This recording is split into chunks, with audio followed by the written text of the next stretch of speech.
Yo, kembali lagi di channel Vokauser Anime. Jadi kali ini kita akan kembali ngelanjutin alur cerita dari Shuji ya guys ya. Dan bagi kawan-kawan yang suka dengan alur cerita kali ini, langsung aja klik like dan share-nya juga. Jangan lupa komennya juga kawan-kawan, karena setiap komen kawan-kawan pasti bakalan Mimin baca kok. Oke lah, tanpa berlama-lama lagi langsung aja kita mulai alur cerita yang baru kali ini. Di part kemarin itu berakhir di mana dua orang dari klan Zhao yang pergi ke sekte Tiger Pit. Tuan muda mereka berniat untuk menikahi nona muda sekte Tiger Pit yang bernama Ko Eiko. Dan ketika mereka mau pergi dari sana menaiki kuda, tiba-tiba kuda mereka bertingkah aneh dan langsung tumbang di tempat. Di sudut lainnya, ternyata ada Shuji yang bersembunyi dalam bayang-bayang kegelapan. Dia menggunakan teknik assassin tingkat tinggi bernama Fox Cloud Technique, Art of the Vixen, dan mengambil paru-paru kuda tersebut. Shuji bilang, aku mengambil paru-parunya tanpa meninggalkan bekas apapun. Jadi kalian gak akan pernah bisa tahu kenapa kuda itu mati. Shuji pun ngelihat ke arah tuan muda yang bernama Zhao Taihan itu dan bilang, semuanya karena orang itu. Eiko pernah cerita kalau kehancuran dari sekte Tiger Pit adalah karena persaingan kekuasaan dengan manor klan Zhao. Tapi dari yang kulihat, orang itu, Taihan itu, merencanakan semuanya di balik bayang-bayang. Apa Eiko tahu tentang itu? Kurasa dia pasti tahu. Itulah alasan kenapa dia melihat kecantikannya sendiri sebagai kutukan dan membakar setengah wajahnya sendiri dengan api. Terlihat Shuji sangat marah dan menggenggam paru-paru kuda itu sampai hancur berkeping-keping. Sambil menghilang dari sana, Shuji pun bilang lagi, aku nggak perlu ragu lagi untuk membalaskan dendam saudara sesumpahku. Mulai sekarang aku akan mengambil tindakan penuh. Beberapa menit kemudian terlihat masih di Provinsi Anhui, Prefektur Naimatsu. Shuji berjalan di tengah-tengah kehidupan malam kota tersebut menuju ke suatu tempat dan dia berhenti di sebuah toko besi yang pintu utamanya dicoret tanda silang menggunakan sebuah tinta hitam. Tepat di depan toko itu dia bilang, udah lama aku nggak kemari. Ketika Shuji masuk ke dalam toko tersebut, pemilik toko langsung menanyakan, siapa kau? Shuji langsung menjawab dengan spontan, tapi si pemilik toko bilang kalau dia nggak mengenali siapapun dengan nama itu. Dan lagi dia udah pensiun, jadi Shuji bisa pergi mencari tempat lainnya. Shuji dengan santai duduk di depan si pemilik toko yang kelihatan wajahnya berdarah dan tampaknya cukup berantakan juga. Shuji bilang, buatkan aku sebuah palu dengan panjang 17 sun, lingkaran 4 sun dan kepalanya harus berbentuk bulat. Beratnya jangan sampai lebih dari 10 jin. BTW 1 sun itu adalah 3 cm. Si pemilik toko keheranan dan dia bilang, kau nggak akan bisa memukul paku dengan benda seperti itu. Shuji pun ngejawab, aku memang nggak akan menggunakannya untuk memukul paku. Sepertinya si pemilik toko sedikit tertarik dengan Shuji ini dan dia nanya, ada lagi yang kau butuhkan? Shuji kembali menjelaskan seluruh benda yang dia butuhkan. Pakai kulit buaya. Dan aku ingin sebuah senjata yang ditempa dengan baik, sesuatu yang berat, yaitu tombak. Jedar, tiba-tiba si pemilik toko memukul kotak di sampingnya sehingga saat ini terlihat sebuah tombak miliknya. Dia bilang, ini adalah yang terbaik yang gue punya, tapi aku masih butuh waktu seharian untuk menajamkan bilahnya lagi. Shuji pun ngejawab, nggak masalah. Apa kau punya senjata kecil yang tajam juga? Pemilik toko kembali memukul kotak yang diduduki oleh Shuji sampai isi dari kotak tersebut keluar paku-paku ninja dari sana. Shuji mengatakan kalau dia akan membawa paku-paku tersebut juga. Pemilik toko pun bilang, sepertinya kau semangat sekali, tapi semua ini cukup mahal. Katakan harganya, jawab Shuji. Penjaga toko itu diam sejenak lalu dengan nada yang sangat emosi dia pun bilang, putriku meninggal 3 hari yang lalu. Lalu dia mendekati Shuji dan memegang pundaknya sambil berteriak, apa kau punya cara untuk mengembalikannya? Shuji hanya diam. Pemilik toko kembali duduk dan dia bilang, kau sangat berbau darah. Kukira kau adalah iblis ataupun hantu. Lupakan soal itu. Jadi harga ya. Bunuh aja orang yang udah membuat putriku meninggal. Sambil bangun dan mau pergi, Shuji ngejawab, siapa yang membunuh putrimu itu? Sekte Dao. Mereka ada 4. Mereka disebut di Sekte Dao sebagai... Hei, tunggu dulu, pastikan kau mendengarkan namanya dengan baik, jawab si pemilik toko ngelihat Shuji yang terus berjalan menuju ke pintu keluar. Shuji pun bilang, aku nggak perlu mendengarkan nama mereka. Sekte Dao ya. karena aku akan menghabisi semua orang yang ada di sana sampai nggak bersisa satu pun. Shuji berhenti sebentar karena melupakan sesuatu. Dia pun meminta sebuah pakaian dan juga racun. Si pemilik toko langsung melemparkan pakaian yang digunakannya itu. Dia bilang kalau itu adalah kulit beruang yang menewaskan 74 orang. Dan dia juga melemparkan sebotol racun dan bilang kalau itu katanya adalah racun dari suku Miao. Meski dia sendiri gak yakin itu ori atau kawi, Shuji membuka botol racun tersebut dan dia bilang, kau udah ditipu Pak Tua. Ya walaupun racun ini gak sebagus milik suku Miao, tapi masih cukup bagus juga. Shuji pun bilang lagi, aku akan mengambil item yang kupesan besok. Sebelum itu aku akan meminjam semua barang-barang ini terlebih dahulu. Sebelum pergi dari toko tersebut, Shuji ngeliat sebuah tulang kuda di dekat pintu sana. Dan dia bilang, ini lumayan, aku juga akan mengambil ini. Setelahnya, Shuji pun pergi begitu saja. Setelah Shuji pergi, si pemilik toko menghela napas panjang dan dia bilang, sial, gue kira dia itu memang iblis. Auranya berbau darah, sangat pekat. Tapi aku gak peduli mau dia iblis ataupun bukan, asalkan aku bisa membalaskan dendam putriku. Semuanya adalah harga yang murah termasuk nyawaku sendiri. Gak berselang lama, Shuji udah sampai di gerbang utama sekte Black Dao. Penjaga gerbang yang ngelihat seseorang datang menuju ke arah mereka pun berteriak, "Oi nak, kami sedang berada di pertemuan yang sangat penting. Gak ada yang boleh masuk kemari. Dan benda apa juga yang ada di tanganmu itu? Aromanya sangat menjijikan. Pergilah dari sini." Hoi, tuh lihat. Jeduk. Tiba-tiba tanpa basa-basi dan intro terlebih dahulu, Shuji langsung menghantamkan kepala orang yang paling depan sampai dia tewas seketika. Beberapa penjaga lainnya di belakang sana pun bilang, siapa bocah itu? Tunggu, bukankah benda di tangannya itu adalah tulang kuda? Dan setelah itu hantaman demi hantaman pun langsung membuat penjaga gerbang itu menuju ke alam baka dalam sekejap. Sambil ngelihat ke arah tulang yang digunakan Shuji itu, dia pun bilang, ini lumayan juga. Shuji membuka gerbang sekte dan bilang sebelum masuk, sekte Black Dao ya, kami membiarkan setengah dari mereka kabur sebelum aku regresi dulu. Dan kami kehilangan banyak orang setelah mereka melakukan serangan balik. Tapi berkat itu aku jadi tahu persis bagaimana tipikal pergerakan mereka ini. Dan kali ini aku akan menghabisi setiap dari mereka tanpa terkecuali dan gak akan meninggalkan siapapun. Shuji masuk dan mulai melakukan pembersihan. Satu persatu tengkorak kepala anggota Black Dao pecah dalam sekejap. Mereka sama sekali gak bisa memberikan perlawanan. Setelah anggota Black Dao yang di luar udah tersapu bersih, Shuji pun masuk ke bangunan utamanya. Orang yang di dalam yang ngelihat Shuji langsung bilang sambil menguap, "Oh, cuma bocah nakal. Hei kau menyebabkan semua kebisingan ini kah? Aku tadi lagi bermimpi indah, tapi kau tiba-tiba datang dan menggangguku, sialan." Anggota lainnya pun menambahkan, ketua sedang bertemu dengan tamunya, jadi kau akan kami tangani dengan cepat. Ngelihat keempat orang itu, Shuji pun bilang, keempat orang ini berada di tingkat 3 ataupun 2. Kalau begitu mereka pasti. Shuji pun langsung bilang ke mereka, kalian adalah 4 elit Black Dao ya? Orang yang paling depan langsung berteriak, dasar bocah sombong. Tanpa basa-basi, Shuji langsung menghancurkan biji suci milik si kawan tersebut sampai si kawan itu berteriak kesakitan sampai menangis juga. Shuji nggak berhenti di sana. Dia langsung menerjang ke depan ke arah 3 orang lainnya. Anggota elit dari Black Dao yang paling dekat dengan Shuji terlihat mau menarik pedangnya. Tapi dengan step tingkat tinggi Shuji, dia udah berada di depan wajahnya dan menggunakan 2 jari untuk menusuk kedua mata orang tersebut dan membuat dia buta dalam sekejap. Ngelihat apa yang dilakukan bocah di depannya ini, kedua sisanya mulai serius menggunakan ancang-ancang dan kuda-kuda serangan mereka. Tapi Shuji melakukan langkah lebih cepat dari mereka dan melemparkan tulang kuda yang ada di tangannya hingga menghantamkan wajah si kawan yang ada di depannya itu dengan begitu kuat sampai dia terhempas. Kerennya, teknik lemparan Shuji ini membuat tulang yang dilemparkannya itu kembali ke tangannya lagi. Setelah itu Shuji melompat ke belakang ke arah si kawan yang matanya buta tadi dan menghancurkan tubuh bagian belakangnya menggunakan tulang kuda tersebut sampai koit.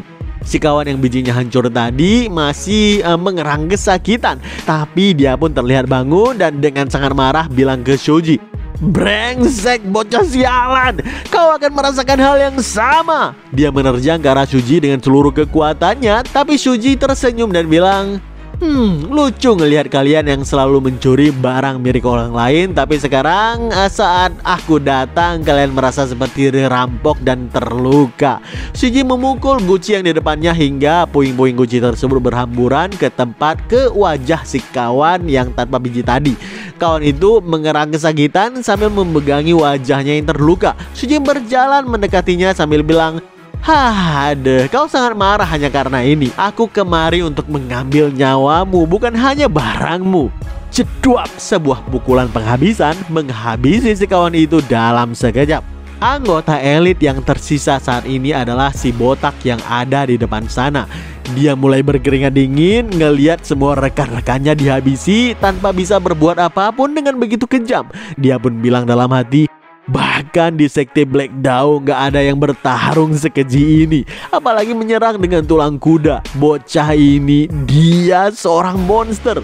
Sebuah pukulan yang kuat langsung membuat si botak itu terduduk di lantai. Dan dengan begitu ketakutan dia pun nanya sambil terbata-bata, Tunggu. Kau sebenarnya siapa? Siapa yang mengirimmu? Sebuah jawaban singkat dari Shuji, si blacksmith. Dan setelah itu 4 Black Dao pun hilang dari muka bumi ini. Sambil menyerap aura kematian di sekitarnya, Shuji bilang, seharusnya ini cukup untuk bayaran awal si penjaga toko. Tapi bukan berarti semua ini udah berakhir. Shuji melangkah lebih dalam ke dalam sekte tersebut. Sedangkan di dalam sana, seperti yang para bawahan mereka bilang tadi, ketua sekte dari Black Dao sedang ada pertemuan dengan tamu pentingnya. Dan siapa yang menyangka tamunya adalah anggota dari sekte Zhao.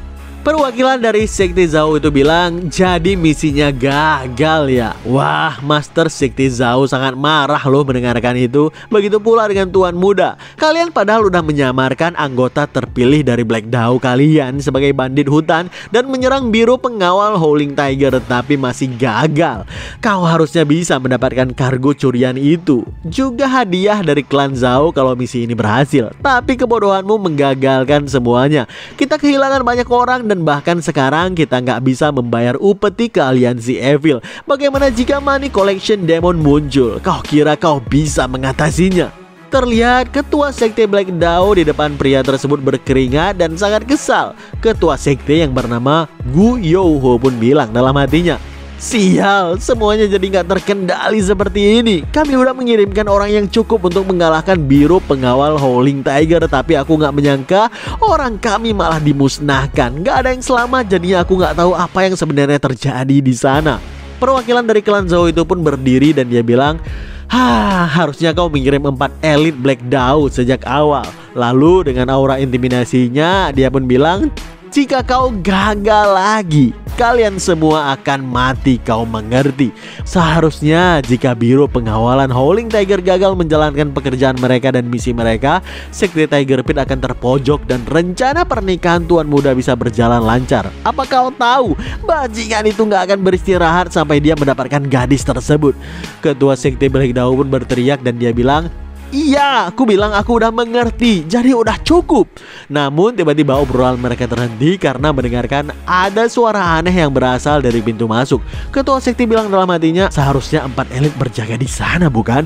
Aura yang pekat menyelimuti seluruh ruangan membuat kedua orang tersebut mulai berkeringat dingin. Dan tiba-tiba bayangan seseorang berjalan santai menuju ke pintu ruangan mereka. Dan ketika membuka ruangan tersebut, 4 kepala langsung dilemparkan ke bawah kaki kedua orang tersebut. Ya, itu adalah 4 kepala dari 4 elit Black Dao yang tadi. Ngelihat 4 kepala tersebut, perwakilan dari klan Zhao langsung tahu kalau itu adalah 4 elit. Dan dia bilang dalam hati, jangan bilang sekte ortodok mengirim seseorang master kemari. Shuji mendekati kedua orang tersebut tanpa mengatakan apapun. Perwakilan dari sekte Zhao pun bilang, tunggu, aku dari klan Zhao. Aku nggak ada hubungannya dengan Black Dao ini. Aku kemari untuk bernegosiasi. Itu saja. Menilai dari reaksimu, sepertinya kau datang kemari untuk memusnahkan segalanya, bukan? Jadi bagaimana jika aku membantumu? Belum habis si kawan itu bicara, tanpa mengatakan apapun, Shuji menggigit bibirnya sampai berdarah dan meludahkan darahnya tersebut ke mata kiri si kawan itu. Dan seketika darah di matanya membuat dia merintih kesakitan. kesulitan. Berdasarkan perkataan dari Blood Lord, mereka yang mahir akan Supreme Demonic Art disebut sebagai Demon Breaker.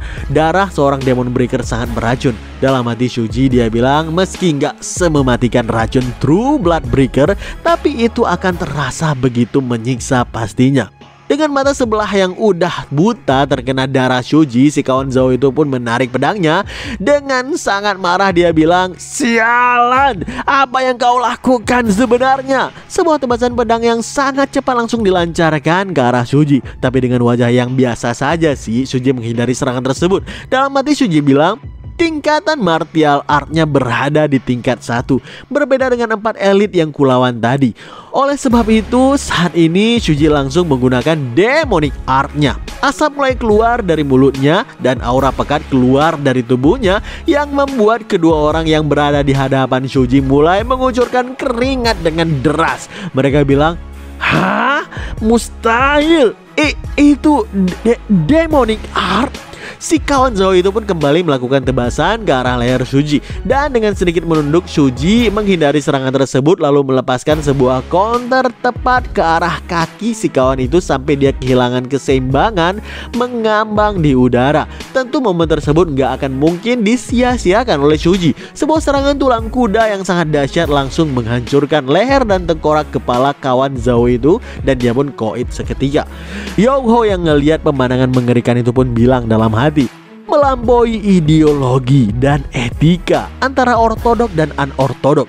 Mereka adalah inkarnasi dari iblis, musuh seluruh martial world yang harus dihancurkan. Salah satu dari monster itu muncul di sekte Black Dao. Semua orang yang menggunakan demonic art hanyalah binatang buas sampai mereka mencapai realm tertentu. Mereka hanya seperti mesin pembunuh tanpa kesadaran. Jadi selagi dia fokus pada pria Zhao itu, aku harus kabur dan melaporkan ke aliansi Evil.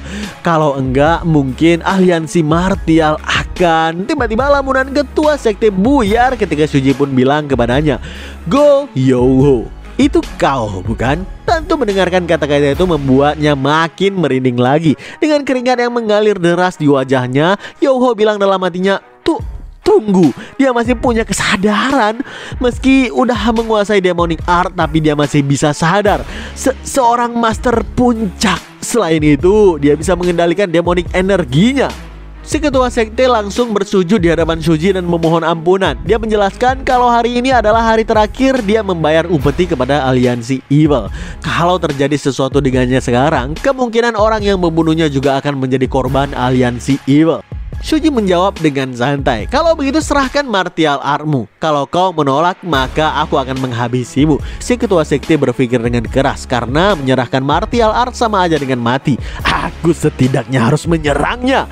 Ketua sekte menarik pedangnya lalu melakukan sebuah serangan. Tapi dengan kecepatan yang sangat tinggi, tulang kuda Shuji udah berada tepat di atas kepalanya. Walaupun si ketua sekte masih bisa menghindari sebagian dari serangannya, tapi kepalanya terluka terkena ujung dari tulang kuda tersebut. Namun dengan serangan yang baru aja Shuji lakukan, si ketua mulai tersenyum. Dia bilang, "Energi ini, jadi kau bukan berada di master puncak. Beraninya warrior sepertimu menggertakku, dasar biadab." Shuji pun bilang, dasar badut. Tapi dengan ini pekerjaanku jadi lebih mudah. Ilusi demonik mulai hinggap di sekitaran si ketua sekte tersebut. Serangan dari Shuji tadi juga terlihat lebih menyakitkan baginya di tiap menitnya. Dengan mengerahkan seluruh kekuatan dan martial artnya, ketua sekte melancarkan sebuah tusukan andalannya. Tapi dengan gerakan yang sangat mustahil, Shuji memutarkan tubuhnya untuk menghindari serangan tersebut dengan begitu sensasional. Sampai si ketua sekte pun bilang, "Pergerakan macam apa itu? Pergerakan liar tapi disiplin, seperti seorang assassin tingkat tertinggi yang memiliki naluri petarung. Pergerakannya sama sekali nggak bisa diprediksi hingga dia bisa menghabisi musuhnya di segala macam situasi. Rasanya seperti seorang demon medan peperangan." Sebuah serangan langsung menghantamkan dada si ketua sekte sampai beberapa tulangnya patah. Dan terlihat si ketua sekte cuma bisa terduduk di lantai saat ini tanpa bisa berbuat apapun lagi. Sebuah kertas terlihat melayang-layang dan Shuji menangkapnya, lalu membaca isinya. Dia bilang, kau menculik wanita dan menjual mereka ke rumah bordil, lalu memeras uang mereka dan membangun sektemu sampai sebesar ini kah? Kau bahkan meminjam uang dari Biro Keamanan Tiger juga. Setelah saat ini nggak berdaya, ketua sekte memohon ampunan kepada Shuji. Tapi Shuji hanya bilang, kira-kira berapa orang yang melakukan permohonan sepertimu ini di hadapanmu sebelum-sebelumnya? Dan apakah kau memberikan mereka pengampunan? Jangan melawak. Shuji menjatuhkan lentera api ke tumpukan kertas yang berada di sekitaran tubuh Youho, yang membuat api itu mulai menjalar ke tubuhnya, membakarnya sedikit demi sedikit. Sebelum si ketua sekte terbakar habis, Shuji bilang, setidaknya ini bisa mengurangi beban Biro Keamanan Tiger. Mendengarkan kata-kata itu, sebelum kematiannya, si ketua sekte akhirnya tahu siapa Shuji. Dia bilang dalam hati, hah? Biro Keamanan Tiger? Tunggu, jadi dia sumber bencana yang menerpa kami akhir-akhir ini. Gak lama setelah itu, si ketua pun mati di dalam kobaran api. Shuji terlihat menyerap aura kematian di sekitarnya untuk meningkatkan kekuatannya. Saat dia mau keluar, ternyata anggota dari Black Dao dan yang lainnya udah menunggu. Shuji pun bilang, wah, sepertinya ini akan menjadi malam yang panjang ya. Keesokan harinya, pagi pun tiba. Seluruh warga kota di penjuru sudut kota terlihat heboh membicarakan kejadian besar yang semalam terjadi. Ketua kandang kuda di tempat Shuji bekerja bilang dengan begitu bersemangat, kalian udah dengar rumornya? Tadi malam seisi sekte disapu bersih dan wilayah mereka juga terbakar sampai habis. Pekerja kandang yang lainnya pun menjawab, wah, benarkah? Akhirnya mereka berhasil dibasmi ya, sekte Black Dao itu. Si ketua kandang kembali bilang, ya. Black Dao itu ternyata menyulitkan sekte Tiger Pit ini loh. Kabarnya Black Dao membeli surat utang Tiger Pit dari Qian Zhuang. Selain itu mereka juga sering kemari untuk membuat kekacauan. Tapi berkat situasi terkini, surat-surat utang itu jadi nggak bernilai dan sekte Tiger Pit pun selamat. Yang lain begitu gembira mendengarkan itu dan mereka bilang, luar biasa. Siapa yang berhasil menghabisi mereka semua ya? Dia adalah pahlawan provinsi Anhui. Gila edan. Tiba-tiba si ketua kandang kuda ngelihat ke belakang dan ngelihat Shuji masih tiduran aja udah pagi kayak gini. Dengan sangat marah dia berteriak ke Shuji, oi pemula sialan, apakah udah selesai bersih-bersihnya? Berani sekali kau molor di jam segini, geblek. Wah, gimanakah kelanjutan ceritanya? Pastinya akan semakin seru lagi ya guys ya. Nantikan alur cerita Shuji ini hanya di channel Focauser Anime. Stay Focauser dan stay update.